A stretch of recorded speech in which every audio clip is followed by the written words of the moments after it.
টেস্টের 141 বছরের ইতিহাসে প্রথমবার এমন রেকর্ড। ভারত ইংল্যান্ড সিরিজে নতুন বিশ্ব রেকর্ড। বন্ধুরা, আপনারা যদি দেখতে চান কি রেকর্ড হলো, তাহলে ভিডিওটি শেষ অবধি দেখতে হবে। চ্যানেলটিকে সাবস্ক্রাইব করে একটা লাইক দিতে হবে এবং নোটিফিকেশন বেল আইকন দাবাতে হবে। বন্ধুরা, সাদা বলের ক্রিকেটের মতো লাল বলের ক্রিকেটও এখন ব্যাটারদের খেলা হয়ে গিয়েছে। প্রচুর রান করছেন ব্যাটাররা। ভারত বনাম ইংল্যান্ড টেস্ট সিরিজেও সেটাই দেখা গেল। টেস্ট ক্রিকেটের ইতিহাসে প্রথমবার একটা সিরিজে 9 জন ব্যাটার 400 বা তার বেশি রান করলেন। বন্ধুরা, তালিকায় ভারতের 5 জন এবং ইংল্যান্ডের 4 জন ক্রিকেটার রয়েছেন। ভারতীয়দের মধ্যে রয়েছেন শুভমন গিল, কে রাহুল, রবীন্দ্র জাদেজা, ঋষভ পান্ত এবং যশস্বী জয়সওয়াল। ইংরেজদের মধ্যে রয়েছেন Ben Duckett, Joe Root, Jamie Smith এবং হ্যারি ব্রুকস। 1877 সালে প্রথম টেস্ট ম্যাচ খেলা হয়েছিল। 1884 সালে প্রথমবার টেস্ট সিরিজ হয়েছিল।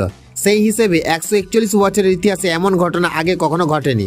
এর আগে 1975 থেকে 76 সালে ওয়েস্ট ইন্ডিজ বনাম অস্ট্রেলিয়া সিরিজে এবং 1993 অ্যাশেজ সিরিজে 8 জন ব্যাটার 400-র বেশি রান করেছিলেন। বন্ধুরা, এই সিরিজে সর্বাধিক রান করেছেন শুভমন গিল, 5 টেস্টে 754 রান, 4টি শতরান। দ্বিতীয় স্থানে কে রাহুল, 532 রান।